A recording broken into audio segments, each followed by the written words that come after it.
Hey Tali, I hope that everything is going well.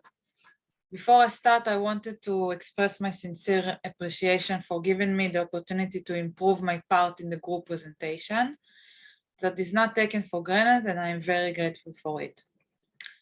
So as I was going through the literature of our chosen article, I ran into some difficulties to find articles which specifically focus on how the ending mechanism of online auction affects bidders' behavior, specifically late bidding behavior.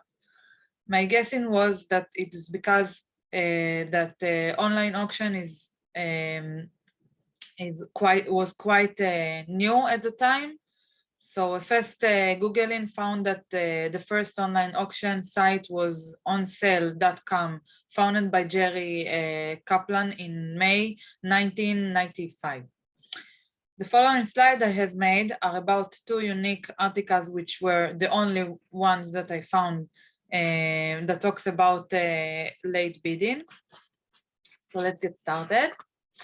The first article is research made by Kenneth and Hideyuki on engine-based simulation of dynamic online auction. In the research, they simulate a model for a bidder's behavior in a second price auction.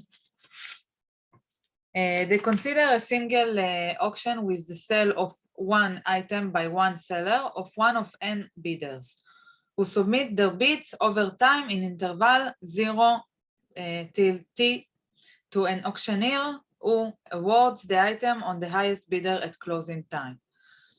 Throughout this paper, the starting bid price is fixed at 1 and the duration of the auction is 500 times units.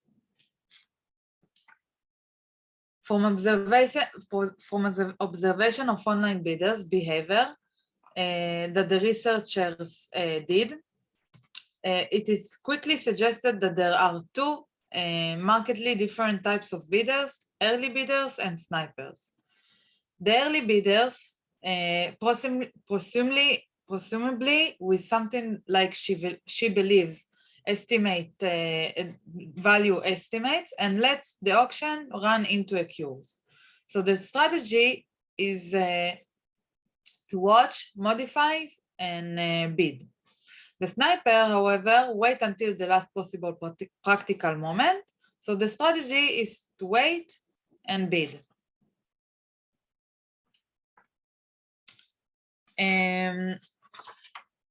The figures aggregate the results when a sniper wins.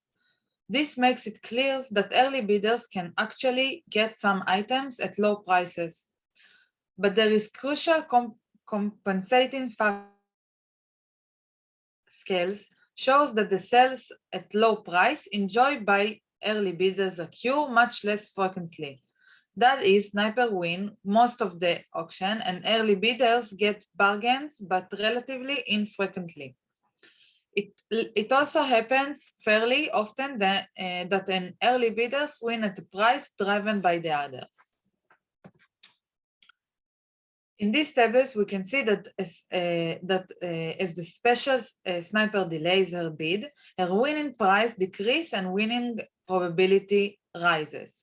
We can see here that the times rise up, so it's the most closing to the ending of the auction. The win price is getting low, and the win probability is getting high.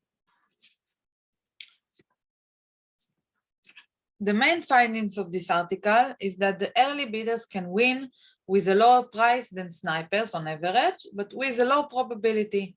The winning price and win probability of snipers using several predetermined by bid times clearly show that the late bidding strategy of sniper is effective. The second article made by Wilcox and Ronald is on experts and amateurs.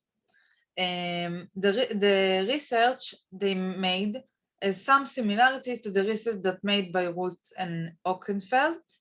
Hence, I wanted to emphasize some main differences. The first one is that the Roots experiment, they examined categories of antiques and computers. The antiques was considered as the experts category.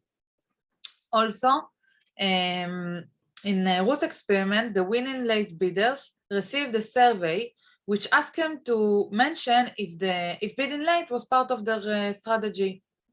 The third and the most important one is that the articles, in their article, they examined two auction mechanisms, eBay and Amazon, which allowed them to relate the results to the differences between the rules of ending the auction in those websites. So going back to Wilcox's article, the goal of the experiment was to explore the behavior of consumer bidding in a real marketplace. They collected bidding data from eBay of 535 auctions spanning 4 product categories that are under 2 different types of values. Under the purely private values, there are handheld power drills and desktop staplers.